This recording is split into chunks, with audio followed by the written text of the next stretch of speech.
हर हर महादेव देव, हर हर महादेव देव। धर्म प्रेमी बंधुओं, श्री शिव महापुराण रुद्र संहिता पंचम युद्ध खंड की शुरुआत आज हो रही है।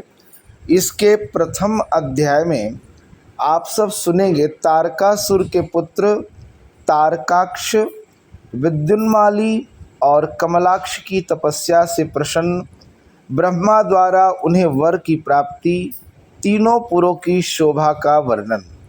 नारद जी बोले, हे ब्रह्मन, हमने गणेश तथा स्कंद की शतकथा से समन्वित गृहस्थ शिव जी के आनंदप्रद उत्तम चरित्र का श्रवण किया। विहार करते हुए शिव जी ने जिस प्रकार दुष्टों का वध किया, अब आप उस श्रेष्ठ एवं उत्तम चरित्र का अत्यंत प्रेम पूर्वक वर्णन कीजिए। पराक्रमशाली भगवान शंकर ने एक ही वाण से एक साथ दैत्यों के तीनों पुरों को किस प्रकार जलाया। आप माया से निरंतर विहार करने वाले भगवान शंकर के इस संपूर्ण चरित्र का वर्णन कीजिए, जो देवताओं तथा ऋषियों को सुख देने वाला है। ब्रह्मा जी बोले, हे ऋषि श्रेष्ठ, पूर्व काल में व्यास जी ने महर्षि सनत कुमार से यही बात पूछी थी। तब सनत कुमार जी ने उनसे जैसा कहा था वही बात मैं आपसे कह रहा हूँ। सनत कुमार बोले, हे महान विद्वान व्यास जी, आप शंकर के उस चरित्र को सुनिए जिस प्रकार विश्व का संहार करने वाले उन शिव ने एक ही वाण से त्रिपुर को भस्म किया था। हे मुनीश्वर, शिव जी के पुत्र कार्तिकेय द्वारा तारकासुर का वध कर दिए जाने पर उसके तीनों पुत्र दैत्य घोर तप करने लगे। उनमें तारकाक्ष ज्येष्ठ, विद्युन्माली मध्यम तथा कमलाक्ष कनिष्ठ था। वे सभी समान पराक्रम वाले, जितेंद्रिय, महाबलवान, कार्य में तत्पर, संयमी, सत्यवादी, दृढ़चित्त, महावीर एवं देवताओं के द्रोही थे। तीनों दैत्य संपूर्ण मनोहर भोगों को त्याग कर मेरु की गुफा में जाकर अत्यंत अद्भुत तप करने लगे। तारकासुर के वे तीनों पुत्र वसंत ऋतु में उत्सव सहित गीत वाद्य की ध्वनि तथा समस्त कामनाएं त्याग कर तप करने लगे। ग्रीष्म ऋतु में सूर्य के तेज को जीत कर अपने चारों ओर अग्नि जलाकर तथा उसके मध्य में स्थित होकर वे सिद्धि के लिए आदर पूर्वक हव्य की आहुति देने लगे। उस समय वे महान गर्मी से संतप्त होकर मूर्छित हो जाते थे और वर्षा काल में निर्भीक होकर सिर पर वृष्टि को सह लेते थे। शरत काल में उत्पन्न हुए मनोहर स्निग्ध स्थिर उत्तम फल मूलादि पदार्थों का तथा उत्तम प्रकार के पेय पदार्थों का भूखों के लिए दान कर स्वयं भूखे रह जाते थे। वे संयम पूर्वक भूख प्यास को जीत कर पत्थर के समान हो गए थे। वे महात्मा हेमंत ऋतु में पहाड़ों का आश्रय लेकर बड़ी धीरता के साथ स्थित हो, निराधार हो, चारों दिशाओं में निवास करने लगे। तुषार से आच्छादित शरीर वाले वे सब निरंतर जल से भीगे हुए रेशमी वस्त्र धारण कर शिशिर ऋतु में जल के बीच में खड़े होकर विषाद रहित होकर क्रमशः अपने तप को बढ़ाने लगे। इस प्रकार ब्रह्मा जी को उद्देश्य करके उस तारकासुर के वे तीनों श्रेष्ठ पुत्र तप कर रहे थे। वे श्रेष्ठ दानव परम नियम में स्थित रहकर कठोर तप करके तपस्या के द्वारा अपने शरीर को सुखाने लगे। 100 वर्ष तक एक पैर के सहारे पृथ्वी पर खड़े होकर उन अति बलवान दैत्यों ने तप किया। वे दारुण तथा दुरात्मा दैत्य 1000 वर्ष पर्यंत वायु का भक्षण कर महान कष्ट से युक्त हो तप करते रहे। वे 1000 वर्ष तक पृथ्वी पर सिर के बल खड़े रहे और 100 वर्ष तक दोनों भुजाओं को ऊपर उठाकर खड़े रहे। इस प्रकार दुराग्रह में तत्पर होकर उन्होंने बहुत क्लेश प्राप्त किया।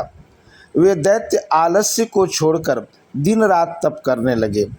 हे महामुने, इस प्रकार धर्मपूर्वक तप करते हुए तथा ब्रह्मा जी में मन लगाए हुए उन तारक पुत्रों का बहुत समय बीत गया, ऐसा मेरा विचार है। उसके बाद सुरासुर महान गुरु तथा महायशस्वी ब्रह्मा जी उनके तप से संतुष्ट हो गए और उन्हें वर देने के लिए प्रकट हुए। उस समय सभी प्राणियों के पितामह ब्रह्मा जी मुनियों, देवगणों तथा असुरों के साथ वहां जाकर सांत्वना देते हुए उन सभी से यह वचन कहने लगे। ब्रह्मा जी बोले, हे महादैत्यों, मैं तुम लोगों के तप से प्रसन्न हो गया हूँ। मैं तुम लोगों को सब कुछ दूंगा, जो तुम लोगों का अभिष्ट वर हो उसे कहो। हे देव शत्रुओं, मैं सबकी तपस्या का फलदाता और सर्वदा सबका रचयिता हूँ। अतः बताओ कि तुम लोगों ने अत्यंत कठिन तप किस उद्देश्य से किया है। सनत कुमार बोले, उनकी यह बात सुनकर उन सब ने हाथ जोड़कर पितामह को प्रणाम करके फिर धीरे धीरे अपने मन की बात कही। दैत्य बोले, हे देवेश, यदि आप प्रसन्न हैं और हमें वर देना चाहते तो हमें सब प्राणियों में सभी से अवध्यत्व प्रदान कीजिए। हे जगन्नाथ, आप हमें स्थिर कर दें और हमें जरा, रोग एवं मृत्यु आदि कभी प्राप्त न हो, हम सभी अजर अमर हो जाएं, ऐसा हमारा विचार है। हम लोग तीनों लोकों में अन्य सभी प्राणियों को मार सकें। पर्याप्त लक्ष्मी से, उत्तम पुरों से, अन्य विपुल भोगों से, स्थानों से तथा ऐश्वर्य से हमें क्या प्रयोजन। हे ब्राह्मण, यदि 5 ही दिनों में प्राणी मृत्यु द्वारा ग्रसित हो जाता है, यह निश्चित ही है, तब तो उसका सब कुछ व्यर्थ हो जाता है, इसमें संशय नहीं। सनत कुमार बोले, उन तपस्वी दैत्यों की यह बात सुनकर ब्रह्मा ने गिरि पर शयन करने वाले अपने स्वामी शंकर का स्मरण करके कहा। ब्रह्मा जी बोले, हे असुरों, पूर्ण अमरत्व किसी को नहीं मिल सकता, इसलिए इस वर का आग्रह मत करो और अन्य वर मांग लो जो तुम लोगों को अच्छा लगे। हे असुरों, इस भूतल पर जहाँ भी जो कोई भी प्राणी जन्मा है वह अवश्य मरेगा। काल के भी काल भगवान शंकर तथा श्री हरि के अतिरिक्त इस जगत में कोई भी प्राणी अजर अमर नहीं हो सकता, क्योंकि वे दोनों धर्म अधर्म से परे हैं तथा व्यक्त और अव्यक्त हैं। यदि जगत को पीड़ा पहुंचाने के लिए तप किया जाए तो उसका फल नष्ट समझना चाहिए। अतः उत्तम उद्देश्य के लिए किया गया तप सफल हो जाता है। हे अनग, तुम लोग स्वयं अपनी बुद्धि से विचार करके जिस मृत्यु का अतिक्रमण दुर्लभ एवं दुस्साध्य है और देवता तथा असुर भी ऐसा नहीं कर सके, ऐसा मृत्यु के अतिरिक्त अन्य वर मांगो।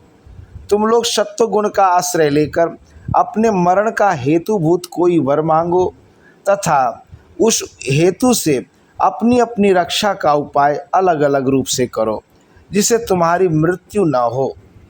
सनत कुमार बोले, ब्रह्मा का वचन सुनकर वे एक मुहूर्त तक ध्यान में स्थित रहे। इसके बाद विचार कर लोग पितामह ब्रह्मा से कहने लगे।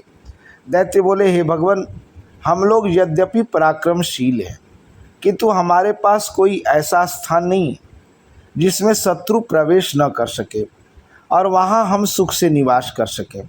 अतः आप ऐसे 3 नगरों का निर्माण कराकर हमें प्रदान कीजिए, जो परम अद्भुत, सभी संपत्तियों से परिपूर्ण और देवताओं के लिए सर्वथा अनतिक्रमणीय हो। हे लोकेश, हे जगत गुरु, इस प्रकार हम लोग आपकी कृपा से इन तीनों पुरों में स्थित होकर इस पृथ्वी पर विचरण करेंगे। तत्पश्चात तारकाक्ष बोला, जो देवगणों से भी अभेद्य हो, इस प्रकार का मेरा सुवर्णमय पुर विश्वकर्मा बनाए। कमलाक्ष ने चांदी के अति विशाल पुर की तथा विद्युन्माली ने प्रसन्न होकर वज्र के समान लोहे के पुर की याचना की। हे ब्रह्मन, जब मध्याह्न काल में अभिजीत मुहूर्त हो, चंद्रमा पुष्य नक्षत्र पर हो और आकाश में नीले बादलों पर स्थित होकर ये तीनों पुर क्रमशः एक के ऊपर एक रहते हुए लोगों की दृष्टि से ओझल रहे। फिर जब पुष्कर और आवर्त नामक काल मेघ वर्षा कर रहे हों, उस समय 1000 वर्ष के उपरांत हम लोग परस्पर मिलेंगे और ये तीनों पुर भी उसी समय एक स्थान पर स्थित हो जाएंगे, इसमें संदेह नहीं है। हम लोगों द्वारा धर्म का अतिक्रमण हो जाने पर कोई देवता जिसमें सभी देवों का निवास हो, वह संपूर्ण युद्ध सामग्री से युक्त होकर असंभव रथ पर बैठकर एक ही असंभाव्यवान से हमारे नगरों का भेदन करे। शिव जी तो किसी से द्वेष नहीं करते, वे सदा हम लोगों के वंद्य, पूज्य और अभिवादन के योग्य हैं, तो फिर वे हम लोगों के पुरों को कैसे जला सकते हैं। वैसा कोई दूसरा पृथ्वी पर दुर्लभ है। उन दैत्यों ने अपने मन से यही विचार कर ऐसा वर मांगा। सनत कुमार बोले, हे व्यास जी, उनका यह वचन सुनकर सृष्टि करने वाले लोग पितामह ब्रह्मा ने शिव जी का स्मरण करते हुए उनसे कहा, ऐसा ही होगा। उसके बाद उन्होंने मैं को आज्ञा दी कि हे मैं, तुम सोने, चांदी और लोहे के 3 नगरों का निर्माण कर दो। उनके समक्ष मैं को यह आज्ञा प्रदान कर ब्रह्मा जी उन तारक पुत्रों के देखते देखते अपने स्वधाम स्वर्गलोक को चले गए। तदंतर धैर्यशाली मैंने बड़े प्रयत्न के साथ तारकाक्ष के लिए सोने का, कमलाक्ष के लिए चांदी का तथा विद्युन्माली के लिए लोहे का पुर बनाया और 3 प्रकार का दुर्ग भी बनाया। उन्हें क्रम से स्वर्ग में, आकाश में तथा भूलोक में जानना चाहिए। उन असुरों को तीनों पुर देकर मैंने स्वयं भी अपने हित की इच्छा से उस पुरी में प्रवेश किया। इस प्रकार तीनों पुरों को प्राप्त कर महाबली तथा पराक्रमशाली वे तारकासुर के पुत्र उनमें प्रविष्ट हुए और सभी प्रकार के सुखों का भोग करने लगे। कल्प वृक्षों से व्याप्त, हाथी घोड़ों से युक्त, नाना प्रकार की अट्टालिकाओं तथा मणियों से परिपूर्ण वे नगर सूर्यमंडल के समान देदीप्यमान, चारों ओर मुख वाले चंद्रमा के समान तथा पद्मराग मणियों से जटित विमानों में शोभित थे। उन पुरों में कैलाश पर्वत के शिखर के समान ऊंचे ऊंचे मनोहर महल तथा गोपुर बने हुए थे। दिव्य देवांगनाओं, गंधर्वों, सिद्धों और चारणों से वह पुर पूर्ण रूप से भरा हुआ था। उनमें प्रत्येक घर में शिवालय तथा अग्निहोत्र कुंड बने हुए थे। शास्त्रवेत्ता एवं शिव भक्त ब्राह्मण उन पुरों में सदा निवास करते थे। बावली, कुएं, तालाब, छोटे सरोवर और स्वर्गीय गुणों वाले उद्यान एवं वन वृक्षों का, कमल युक्त नदियों और बड़ी बड़ी सरिताओं से वे पुर शोभित हो रहे थे। सभी ऋतुओं में फल फूल देने वाले अनेक प्रकार के वृक्षों से वे पुर मनोहर प्रतीत हो रहे थे। वे झुंड के झुंड मदमत्त हाथियों, सुंदर सुंदर घोड़ों, विविध आकार वाले रथों एवं शिविकाओं से अलंकृत थे। उनमें समयानुसार अलग अलग क्रीड़ा स्थल बने हुए थे और वेदाध्ययन की विविध पाठशालाएं भी पृथक पृथक बनी हुई थीं। पापी जन तो मन और वाणी के द्वारा उन नगरों को देख भी नहीं सकते थे। शुभ आचरण करने वाले पुण्यशाली महात्मा ही उन्हें देख सकते थे। वहाँ का उत्तम स्थल सर्वत्र अधर्म से रहित तथा पति सेवा परायण पतिव्रताओं के द्वारा पवित्र कर दिया गया था। उनमें महाभाग्यवान बलवान दैत्य अपनी स्त्रियों, पुत्रों और श्रुति स्मृति के रहस्यों को जानने वाले अपने धर्म में निरत ब्राह्मणों के साथ निवास करते थे। वे पुर चौड़ी छाती वाले, ऊंचे कंधों वाले, साम एवं विग्रह के ज्ञाता, समय समय पर शांति तथा कोप करने वाले, कुबड़े तथा बौने, नीले कमल के समान काले काले घुंघराले बाल वाले, मैं के द्वारा रक्षित तथा शिक्षित किए गए और युद्ध की अभिलाषा रखने वाले योद्धाओं से परिपूर्ण था। बड़े बड़े युद्धों में निरत रहने वाले ब्रह्मा तथा सदाशिव के पूजन के प्रभाव से विशुद्ध पराक्रम वाले सूर्य, वायु, इंद्र के सदृश देवगणों का मर्दन करने वाले तथा अत्यंत शक्तिशाली वीर उन पुरों में निवास करते थे। वेदों, शास्त्रों और पुराणों में जिन जिन धर्मों का वर्णन किया गया है, वे सभी धर्म तथा शिव जी के प्रिय देवता वहाँ चारों ओर व्याप्त थे। इस प्रकार वर प्राप्त किए हुए वे तारक पुत्र दैत्य शिव भक्त मैदानों का आश्रय लेकर वहाँ निवास करने लगे। उन नगरों में प्रवेश करके वे सदा शिव भक्ति निरत होकर संपूर्ण त्रिलोकी को बाधित करके विशाल राज्य का उपभोग करने लगे। हे मुने, इस प्रकार अपने इच्छानुसार सुखपूर्वक उत्तम राज्य करते हुए उन पुण्यकर्मा राक्षसों का वहाँ निवास करते हुए बहुत लंबा काल व्यतीत हो गया। इस प्रकार श्री शिव महापुराण के अंतर्गत द्वितीय रुद्र संहिता पंचम रुद्र खंड में त्रिपुर वधोपाख्यान में त्रिपुर वर्णन नामक पहला अध्याय पूर्ण हुआ। इस अध्याय को पढ़ने से ऐसा लगता है कि दैत्य जो थे वे भी वेद शास्त्र पढ़ने वाले थे, उन्हें भी धर्म अधर्म का ज्ञान था, वे भी शिव भक्त थे। वो जिस तरह का त्रिपुर का रचना हुआ उसमें ऐसा नहीं है कि सभी अधर्मी लोग थे, ऐसा भी नहीं है।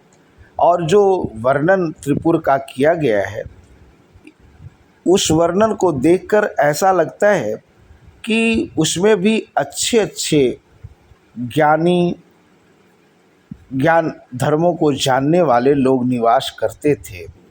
तो ये त्रिपुर वर्णन नामक पहला अध्याय पूर्ण हुआ। हर हर महादेव देव।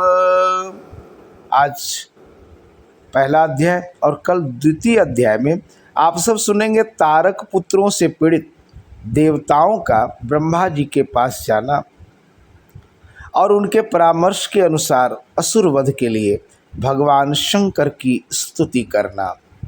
आज के लिए इतना ही। धन्यवाद।